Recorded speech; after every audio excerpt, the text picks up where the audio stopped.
Radyoman, come in. Mula po sa RMN Broadcast Studios, Atlanta Center, Manila. Narito ang RMN Network News. RMN Network News. Nandito tayo ngayon sa Ilagang Wala Kanluran. pang ibang reporter dito, kundi Yung tayo. lugar, pero aris nagyapon kita dito. Radyoman, live dito. Ugaliing makinig sa mga himpilan ng RMN Networks para lagi kang una sa mga balita at impormasyon, lalo na sa mga probinsya at maging sa labas ng bansa. RMN Network News. Alas 7 ng umaga, alas 12 ng tanghali, at alas 5:30 ng hapon.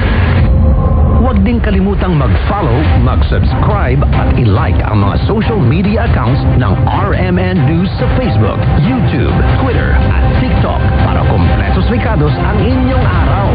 Yan ang Tatak RMN. Reaching millions nationwide at worldwide. Ito ang DCXL News. 558 kHz. 6 na dekadang maaasahan sa balita at serbisyo publiko. Ang himpilan ng RMN Network sa Mega Manila. Live sa radyo at online.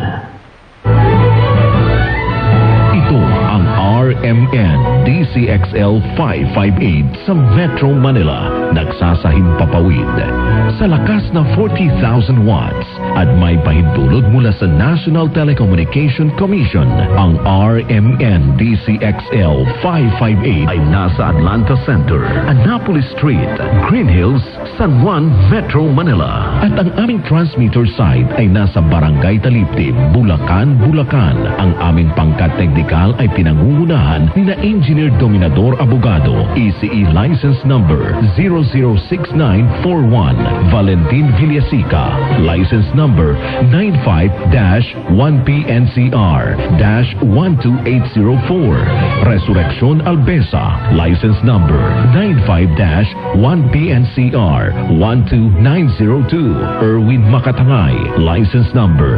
95-1PNCR-13105, Cecilio Belenso, License Number 93-1PNCR-4837, Alex Abelon, License Number 94-1P7-11028, Crisostomo Narvaez Jr., License Number 96-1PII-17628. Ang RMN DCXL 558 Manila now signing off.